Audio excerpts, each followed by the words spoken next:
21. Great set piece. They all get in the same room. Odysseus has Telemachus hide all the weapons. They arrange for, people who don't need to be there to get out of the way. They have the contest. Telemachus gets up, said, I'm going first. And this is Odysseus's bow that they all have to string. Again, this great cinematic thing. Homer would have been a millionaire. Telemachus tries to string Odysseus's bow, and it's just, it's so tight. It takes a real man to do. You got to take the string and pull it up, and you're holding the top of the bow, and you got to bend that down and.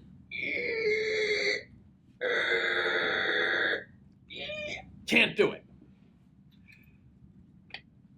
Maybe Telemachus is just drawing it out. Maybe he's being a little melodramatic. He doesn't really want to be the one to string it. They have the plan all worked out, but still, he can't do it. So it appears. He's not man enough. He's still a little boy. A holy man gets up to try. He fails. Comes under some abuse for that, and he kind of skedaddles. Antinous, the opposing mind, says, well, let's look at this critically here. They start to oil up the bow.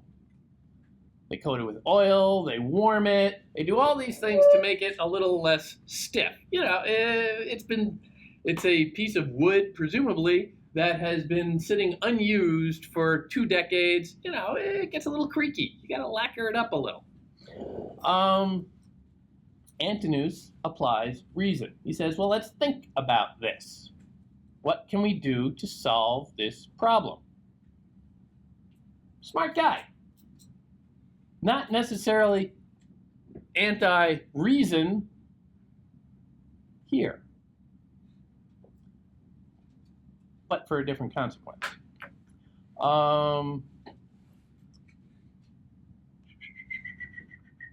Meanwhile, the swineherd and cowherd had gone outside the house. Odysseus himself came after them, and when they were outside the gates beyond the courtyard, in a friendly voice he said, Cowherd and swineherd, I am hesitating whether to speak out openly. My impulse is to be frank, which is BS. He's never frank about anything. What if some god should guide Odysseus, and suddenly, as if from nowhere, you were here? How would you act? Always testing, never trusting. I am on page 563. This is line 195 now. He takes out the 2 slaves who have demonstrated unusual loyalty to him repeatedly. And yet he still doesn't quite trust them. And he brings them outside, conceivably having decided, I'm going to let them in. Yes, I have Athena on my side, and I'm a great hero, but still, I'm going up in a room against, I believe the number is 108 angry suitors. The odds are a little daunting. I could use some backup, even if it's just somebody to get me a drink of water while I keep, shooting off arrows. But still, he can't let it go, and he has to test them.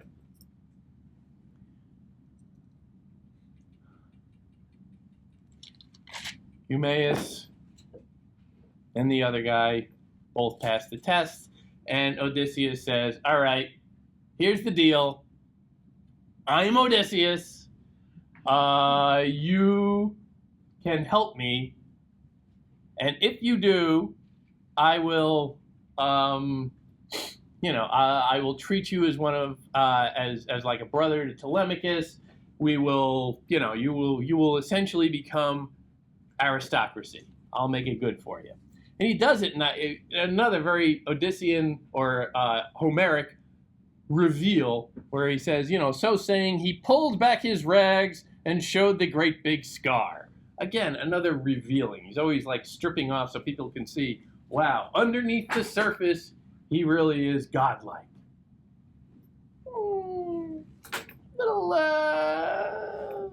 Little dramatic, but also in seeing the wound itself, his identity itself is tied up in the wound. It is the wound that identifies him. And remember how many times thus far he has called himself a man of pain or a man of suffering. He is identified with pain, which is kind of like hated one or the one who hated, because he's also somebody who causes a lot of pain. So,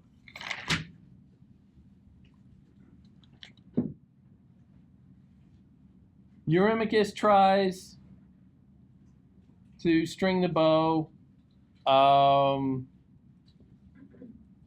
When the two slaves went, Eurymachus was handling the bow and warming it, turning it back and forth beside the fire. But even after that, he could not manage to string it, and groaned and yelled in fury, "This is disastrous for all of us. I do not even mind so much about the marriage. There are lots of other women on Ithaca and in the other cities, but that we should be proven so much weaker than King Odysseus, that we should fail to string his bow, our deep humiliation will be known for many years to come." So he says, lots of other women, we don't really need to deal with this.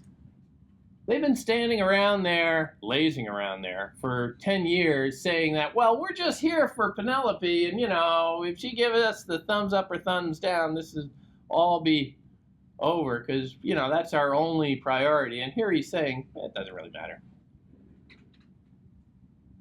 He's getting plenty of nookie. Eurymachus, remember, is the one who's been regularly raping Melantho. So the object is really just beside the point. He cares more about just gluttony.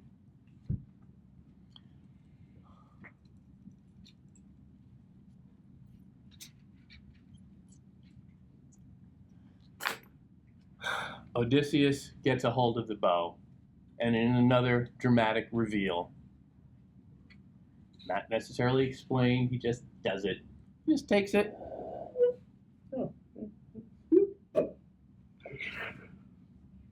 He strung the bow. It's him. This dramatic moment. Everything, think about everything. How long has this poem been driving towards this point where he comes back and reveals himself to the suitors? And it just passes by so quietly right there. Just that little moment. Boop. So simple. I love the contrast. That's good dramaturgy. You lead everyone towards something, and then just step back a little and go subtle. Understate it. It's brilliant.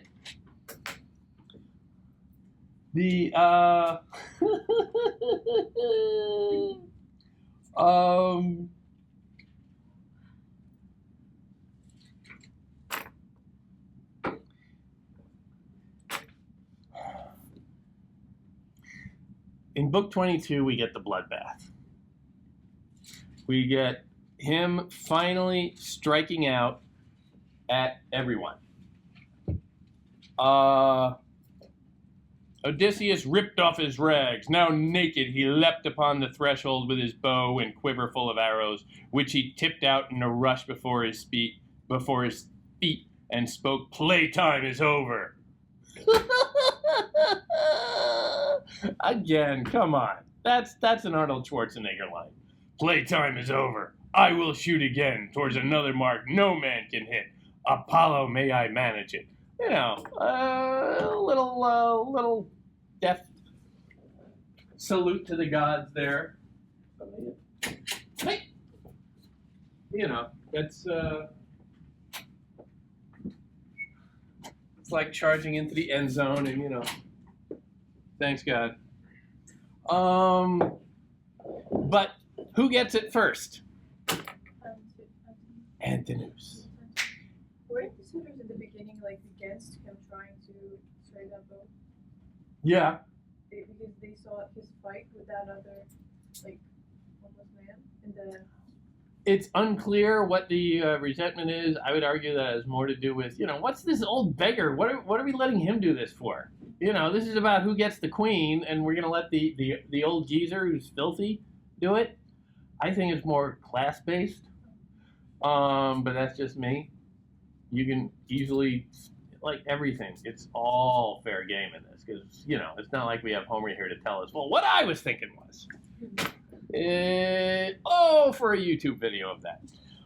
He aimed his deadly arrow at Antinous. The young man sat there just about to lift his golden goblet, swirling wine around, ready to drink. He had no thought of death. How could he? Who would think a single man among so many banqueters would dare to risk dark death, however strong he was? Odysseus aimed at his throat, then shot.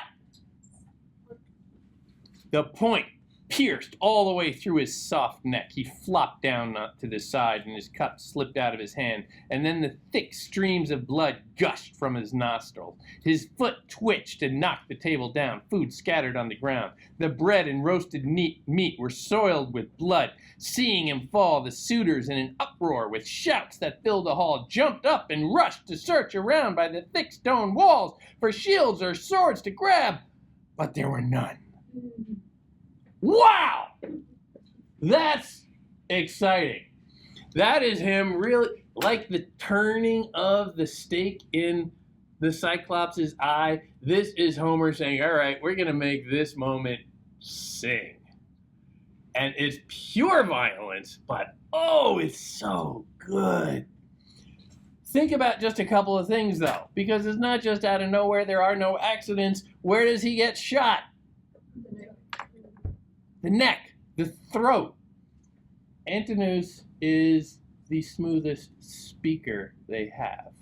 Antinous is the one who's always spinning out plans through words. The suitors in general are defined by gluttony and their ability to swallow the food and wine of Odysseus. So the first shot goes through the neck. Is it because he used to talk so movie? That's why. Yeah. He is the smartest of the suitors. He speaks very well, very persuasively. He's always trying to argue one thing or the other. And he's always motivating them through his words, through his ability to speak. So here, that's what's got to go first. And, you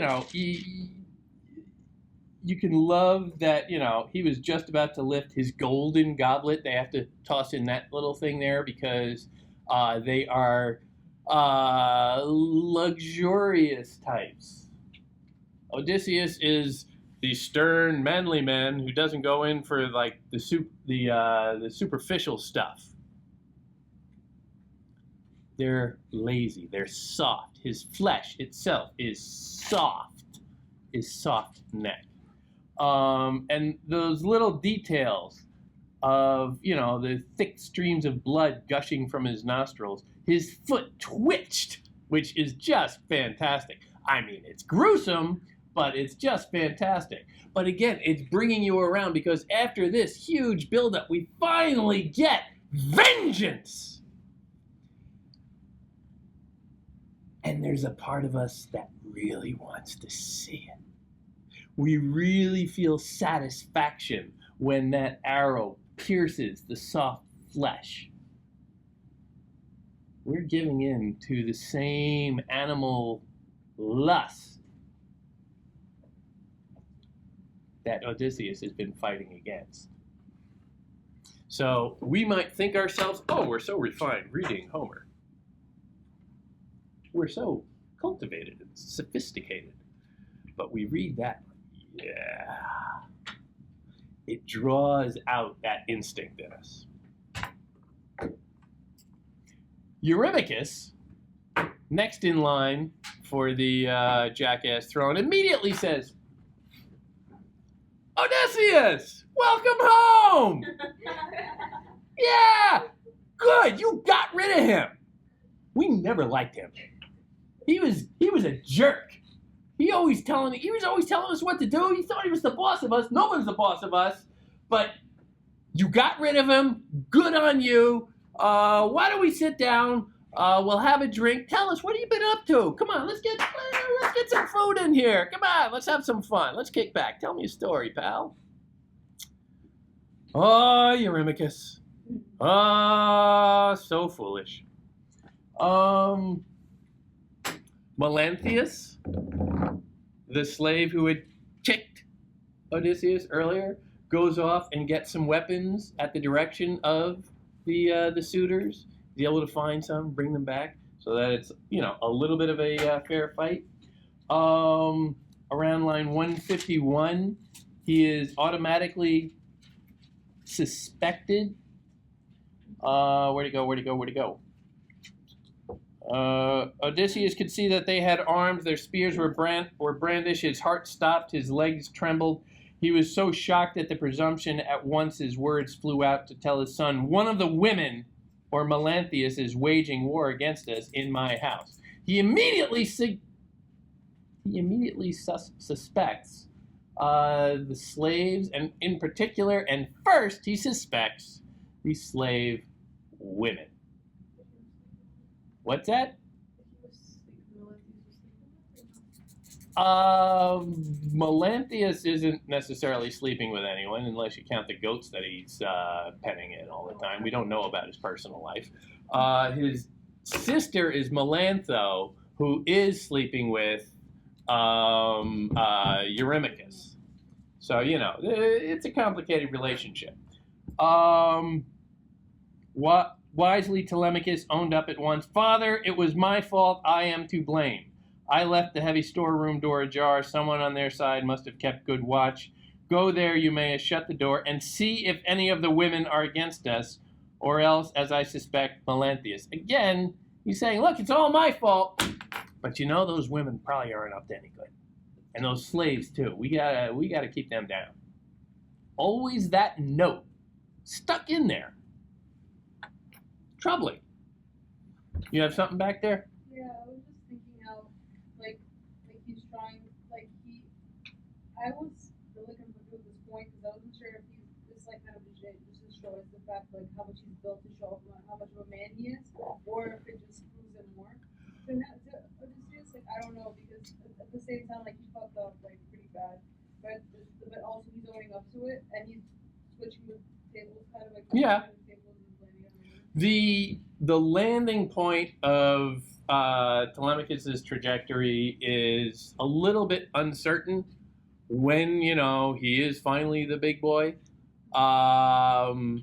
There's a good argument that it never really happens, that he is now just in a series of little distinctions that we didn't really touch on too much, but in a series of little distinctions kind of comes up short in certain respects, and just shows that, okay, he still needs to grow more. But now at least his father is home and he can start that process. It would be unrealistic to assume that just because suddenly his father shows up, now he's a grown-up and he knows all the things about what it means to be a man. He shows promise, he shows potential, but it's potential that needs to be guided at this point.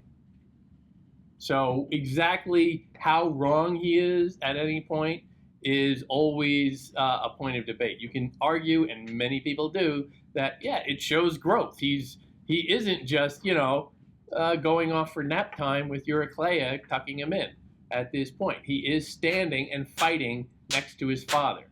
That is a powerful image. Just like in this little tableau, consider it, at a certain point, they're all armed. Odysseus, Telemachus standing side by side, flanked by the the swineherd and the cowherd, the other two slaves, Eumaeus and the other guy. I forget their names. That is a powerful image of unity, of the oikos standing together in opposition to the intruders. You can argue this endlessly, and that's kind of the point, and also the fun.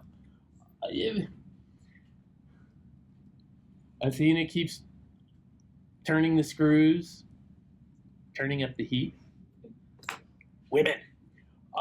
Interesting little moment I find around line 345. The poet Phemius, who had been forced to sing to please the suitors, was huddling by a back door with his lyre, anxiously considering his choices to slip outside and crouch beneath the altar of mighty Zeus, the god of the homeowners, where his old masters burned so many thigh bones, or he could run towards Odysseus and grasp him by the knees and beg for mercy. So he runs and he begs for mercy. This is the poet, the guy who's been singing songs and poems to entertain the suitors. I beg you, Lord Odysseus, have mercy. Think if you will kill me now, you will be sorry. I have the power to sing for gods and men. I am self-taught. All kinds of songs are planted by gods inside my heart. I am prepared to sing for you as if before a god. Not just for him, but perhaps about him. Odysseus, always thinking, knows that he needs to control the message. Odysseus is a fantastic politician, if nothing else. He's many things else, but he is probably above all a fantastic politician. He wants to control the message. A poet, well, he can control the message. And immediately thereafter, the herald comes up. The herald is the guy who just goes out and shouts the news.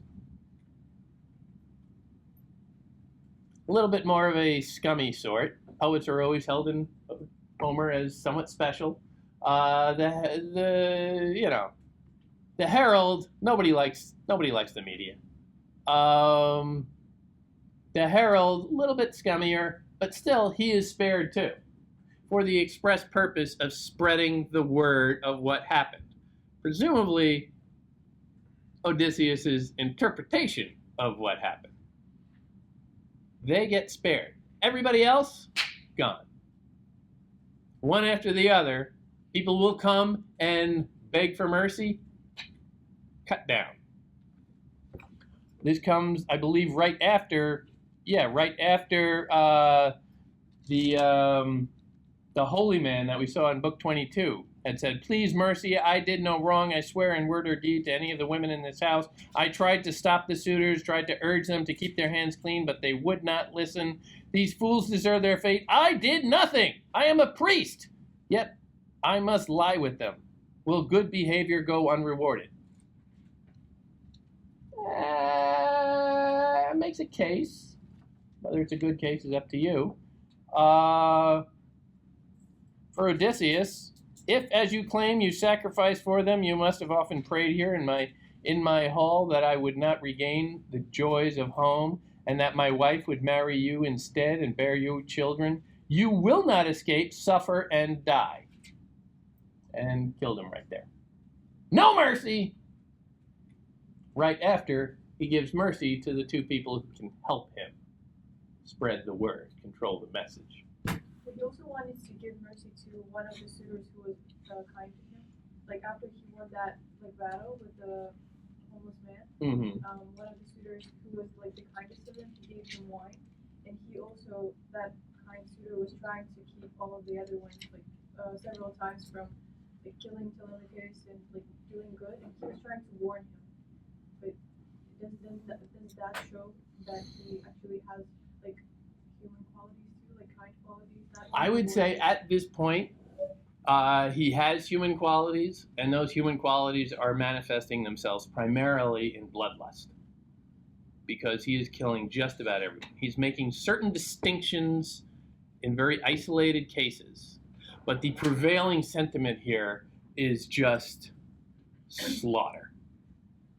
And you are meant to be shown these complicating wrinkles where he's thinking his way through, but at other times it's just whoa, take it down a notch, because he is no longer a creature of moderation. He is no longer a creature of reason. He is just killing. He has reverted to that warrior mentality, and he is just slaughtering everything in his path. Because that was the only moment I saw that he was actually showing some kindness to someone. Without seeing like profit. Yeah. There's always that wrinkle. You can never say that he's one thing or the other. There's always that little nub in there that makes you think, because it's never one thing or the other in the Greek mind. It's always both simultaneously at different proportions, depending, but they never give themselves over entirely. Professor, I have a quick question. Shoot. So for the poet, is it because he spares the life of poet because Homer himself is a poet, so he wants to? I would say it's both. I would say that at this moment, Odysseus recognizes that he needs to control the message, but Homer is also, and we saw this in all the other poets that pop up in the Iliad and the Odyssey, their work is always considered very special.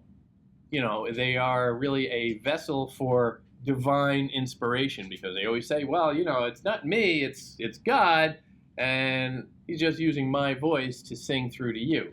And so the Homeric poems, and again, I don't want to couch it, there was a guy named Homer, and he was this tall and whatever, and he was definitely a one single individual. I don't want to get into any of that. I think it's probably all legend anyway.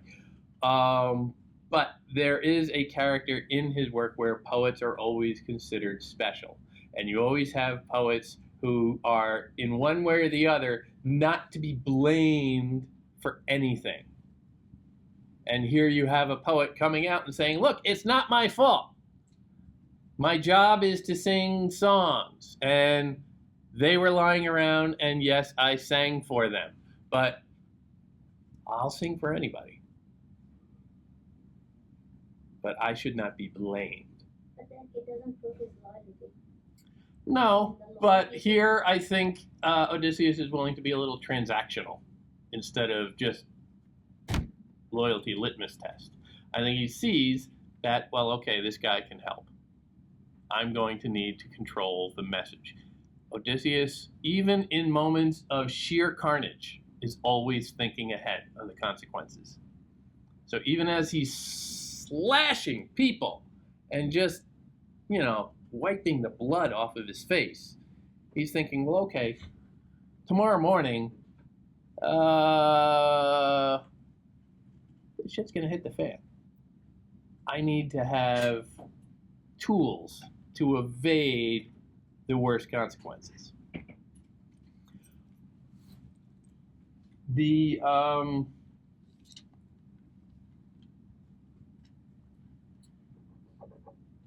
Everybody's dead.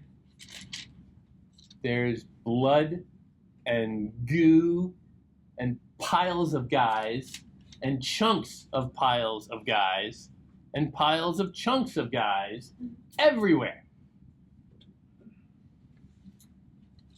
So what do? Get them out of the house. You call in the women to come clean it up.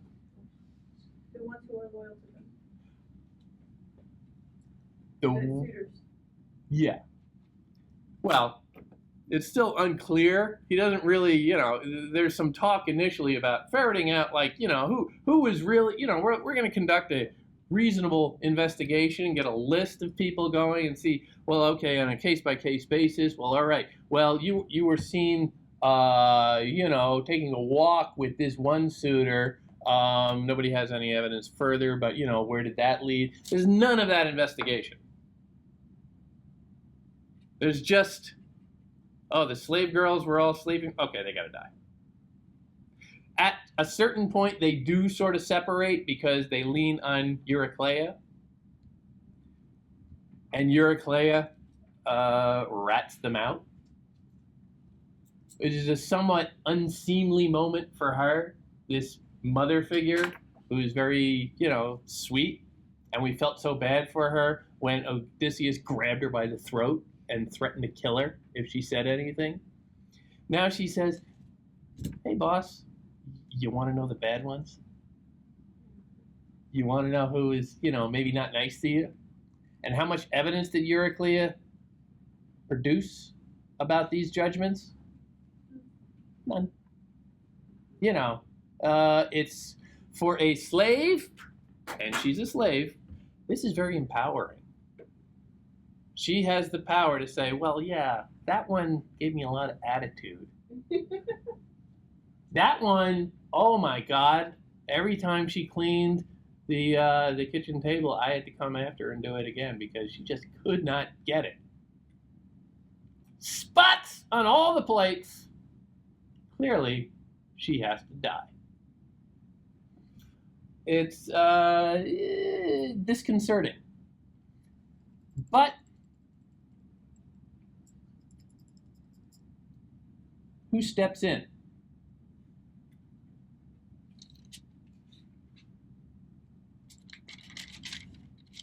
Who steps in with this question? The girls have all cleaned up. They have done this very ritualistic cleaning of the household, the oikos, getting rid of the smells, squeegeeing out the blood. She tells that they have to die now, the slave girls, after they clean everything.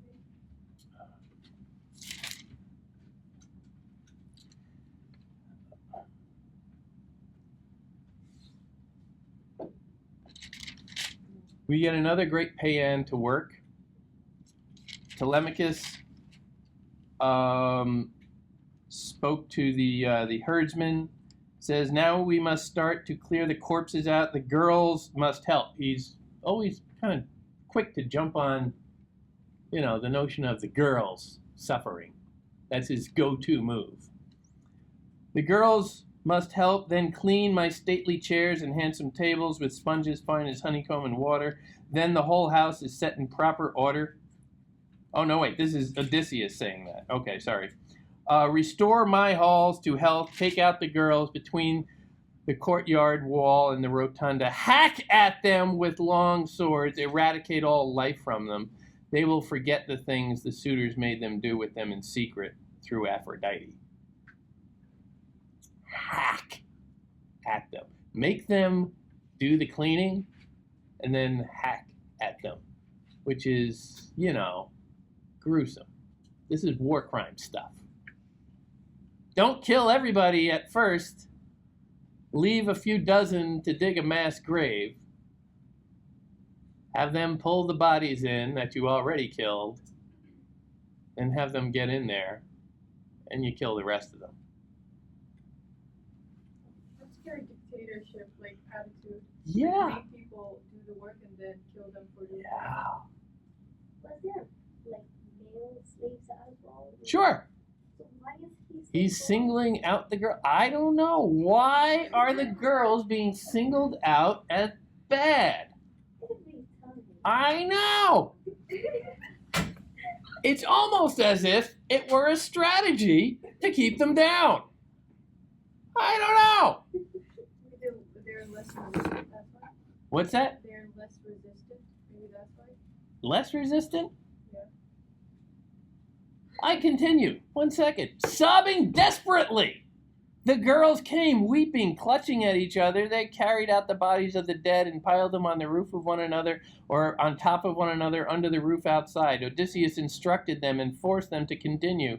And then they cleaned his lovely chairs and tables with wet, absorbent sponges. Well, I love that, absorbent. While the prince and herdsmen with their shovels scraped away the mess to make the sturdy floor all clean. The girls picked up the trash and took it out. The men created order in the house, the men slaves, and set it all to rights, then led the girls outside and trapped them. They could not escape between the courtyard wall and the rotunda. That doesn't sound like they were necessarily resistant or not resistant.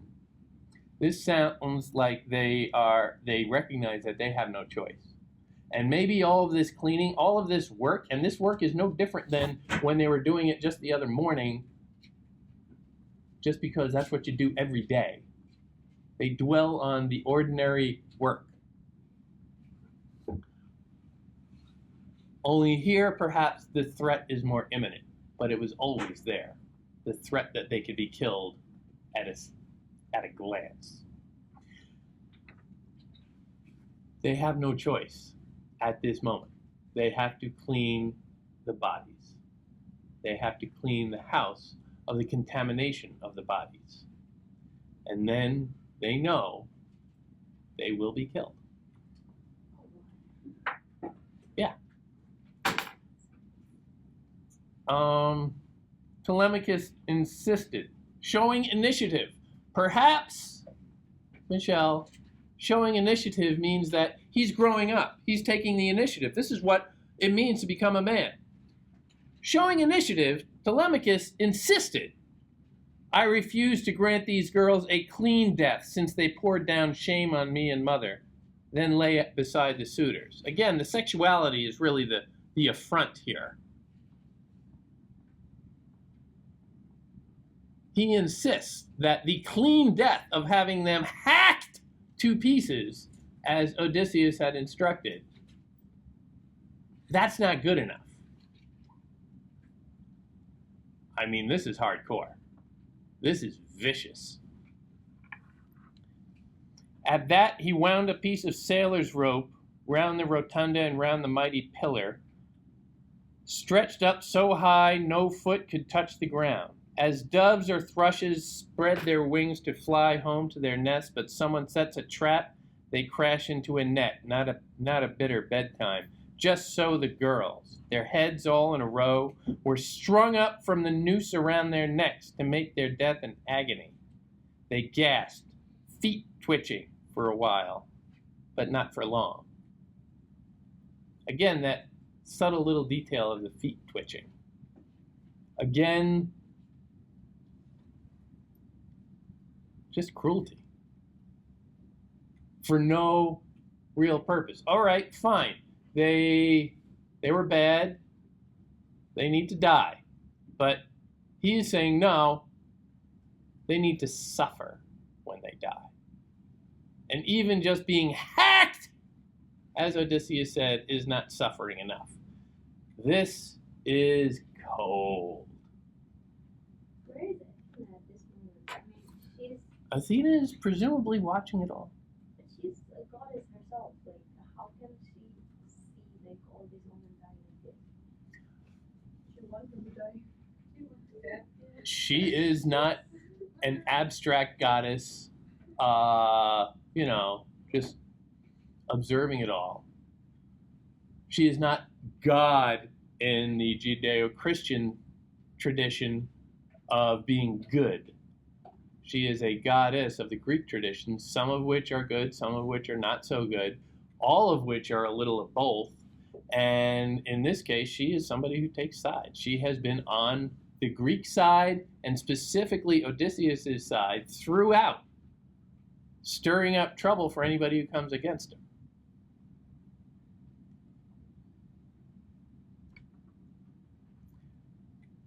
But yeah, she is letting all of this go down. We're not given an awful lot of her perspective in this, but we're not given the divine perspective from a lot of things. We're just trying to make sense of it. Why does suffering happen when God could stop it? Why?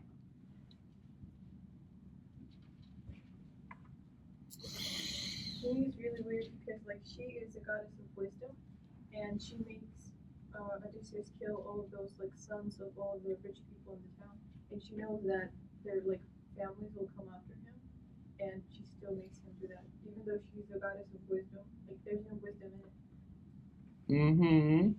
There's just brutality. The capstone on all this, quite frankly, comes right after that, Then the man took Melanthius outside with curved bronze, cut off his nose and ears, and ripped away his genitals to feed raw to the dogs. Still full of rage, they chopped his hands and feet off. Then they washed their own and went back inside. Not just killing him, but mutilating him, humiliating him. Yeah. I feel like it's not necessarily that they're women. Like after reading, after getting to this point, I feel like it's more so because they feel like they have disrespected them. Yeah. And kind of made them untrustable in any way because they did things. Because the suitors, they're not under their, they're not under their roof. Technically, these are free people that are coming in and abusing or whatever. But because of the people that they are technically taking care of, even though they're kind of slaves, but at the same time, they're under them and they're using them in a way. I feel like that's why there's so much spite. Also, probably because they're women, but at the same time, I feel like because they're the little trust they do have, they're abusing it. And, Yeah. And also about Athena, I feel like she's more obviously there's good and bad, but she's not. It's not just of wisdom. It's also of warfare, and even though she's wise and whatever, she probably is conscious that warfare is not always there's not always a good side and a bad side. She might feel there's both sides. I don't know. I feel like there's layers to it. Yeah, the gods are not going to step in and make it seem like it's one thing or another. The gods aren't going to give you false hope. You can't rely on the gods to do that. You need to figure it out on your own. I feel especially it doesn't say that Athena came in and just made everybody not realize that she murdered all of it. If she kind of watched from afar as it happened, she may have assisted in some ways, but she didn't make it an easy win for Odysseus at the same time. Yeah. She kind of was you should do it, and if you do it, I'll be with you. But she didn't do it herself. Athena's primary move, her most conspicuous act of agency would be the term, stepping in and asserting something, comes at the very end, and it's very specific and very significant, and we're going to get there.